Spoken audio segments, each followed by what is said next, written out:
Lulu company గురించి పెద్దగా చెప్పాల్సిన అవసరం లేదు తెలుగు ప్రజలకు. ఎప్పుడు తెలుగుదేశం పార్టీ అధికారంలో ఉంటుందో అప్పుడు ఈ లులు గ్రూప్ కు యథేచ్ఛగా భూముల కేటాయింపు జరిగిపోతూ ఉంటుంది. 2014-19 మధ్య కూడా ఇదే పని చేశారు. విశాఖపట్నంలో వేల కోట్ల విలువైన భూముల్ని ఈ కంపెనీకి ఇచ్చారు. ఇది కేవలం ఒక షాపింగ్ మాల్ ని నిర్మిస్తుంది.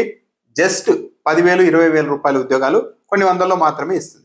ఇలాంటి సంస్థకు దాదాపు 2,000 కోట్ల రూపాయల భూమిని ఎలా కేటాయించారు అన్న విమర్శలు అప్పట్లో రావడంతో పాటు వైఎస్ఆర్సీపీ ప్రభుత్వం ఆ కేటాయింపుల్ని రద్దు చేస్తే తెలుగుదేశం పార్టీ మళ్ళీ అధికారంలోకి వచ్చిన తర్వాత ఆర్కే బీచ్ సమీపంలో 2,000 కోట్ల రూపాయల విలువైన 13.74 ఎకరాల భూమిని లులు గ్రూప్ కి కట్టబెట్టింది. అన్ని వేల కోట్ల విలువ చేసే ఈ భూమిని చదరపు మీటర్ కి కేవలం ₹1.5 చొప్పున లీజు చెల్లించేలాగా 99 ఏళ్లకు భూమి అప్పగించేశారు. ఇక 99 ఏళ్ళు అంటే ఇక తిరిగి అది ప్రభుత్వం పరిధిలోనికి వచ్చేది లేదు, ఏమీ లేదు, శాశ్వతంగా అప్పగించినట్టే. అంతటితో ఆగారా? విజయవాడలో ఆర్టీసీకి సంబంధించిన 4.15 ఎకరాల భూమిని కూడా లులు కంపెనీకి ఇచ్చేశారు ఈ దఫాలో. ఆ భూమి విలువ 400 కోట్ల రూపాయలు. ఆర్టీసీ భూమి లాక్కొని మరీ ఇచ్చేశారు. అంతేకాకుండా కృష్ణా జిల్లా మల్లెపల్లి వద్ద ఏర్పాటు చేసిన మెగా పార్క్ లో కూడా భూములు కేటాయిస్తున్నారు. ఇలా ఏపీలో జస్ట్ ₹1.5కు లీజు కొట్టేస్తున్న ఈ లులు సంస్థ పక్క రాష్ట్రాల్లో మాత్రం తన వ్యాపారాన్ని విస్తరించుకునే క్రమంలో అక్కడ మాత్రం అక్కడి ప్రభుత్వాలు ఎంత రేటు నిర్ణయిస్తే ఆ రేటు కంటే ఎక్కువగానే డబ్బులు చెల్లించి మరీ భూముల్ని కొనుగోలు చేస్తోంది. గుజరాత్ లోని అహ్మదాబాద్ లో రికార్డు స్థాయిలో ధర చెల్లించి మరీ లులు గ్రూప్ అన్నది 16.34 ఎకరాల భూమిని సొంతం చేసుకుంది. ప్రభుత్వం వేలంపాట నిర్వహిస్తే అందరికంటే ఎక్కువ ధర చెల్లించి మరి 519 కోట్ల రూపాయలకు ఈ 16.34 ఎకరాల భూమిని ఈ లులు గ్రూప్ సొంతం చేసుకుంది. అహ్మదాబాద్ మున్సిపల్ కార్పొరేషన్ చరిత్రలోనే ఇదో రికార్డు ధర అని చెప్తున్నారు. ఈ ఒక్క డీల్ ద్వారానే 31 కోట్ల రూపాయలు గుజరాత్ ప్రభుత్వానికి స్టాంప్ డ్యూటీ కింద కూడా వచ్చింది. అంటే ఇక్కడే అర్థమవుతోంది, ఎక్కడైతే తనకు ప్రియమైన ప్రభుత్వాలు లేవో అక్కడ ఎలాగో తన వ్యాపారం చేయాలి కాబట్టి ఏకంగా 519 కోట్ల రూపాయలు చెల్లించి మరి లులు గ్రూప్ భూములు కొనుక్కొని అక్కడ ఈ మాల్స్ కట్టుకునేందుకు సిద్ధమైంది. కానీ ఏపీకి వచ్చేసరికి మాత్రం చంద్రబాబు నాయుడు గారు ఎప్పుడు అధికారంలో ఉంటే అప్పుడు ఇక్కడికి రావడం, జస్ట్ ₹1.5, ₹2, ₹1 అన్నట్టుగా లీజులకి తీసేసుకోవడం. 99 ఏళ్ళకి లీజ్ అంటే ఇంకా అది తిరిగి వచ్చేదంటూ ఏమీ ఉండదు.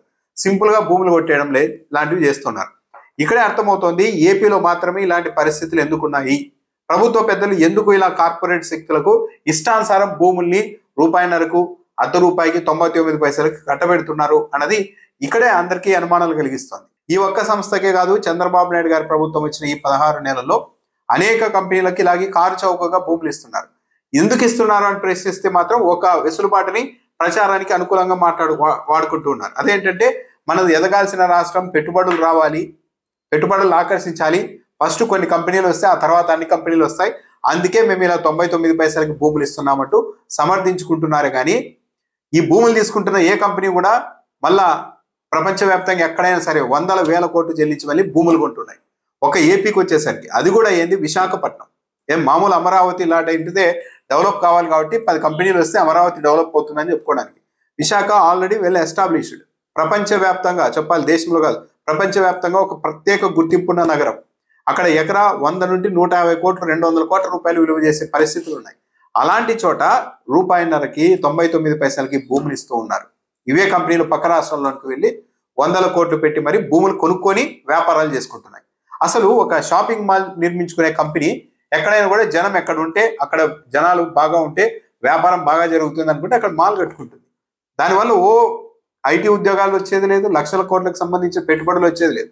అలాంటి సంస్థలకు కూడా భూముల్ని ఇలా కారు చౌకగా ఇస్తూ ఉన్నారంటే అవే సంస్థలు పక్క రాష్ట్రాల్లో ఇలా వందల కోట్లు వెచ్చించి మరి అందరికంటే ఎక్కువ ధర కోట్ చేసి మరి భూములు దక్కించుకుంటున్నాయి అంటే దీంట్లో అనేక అనుమానాలు రాకుండా ఎలా ఉంటాయి?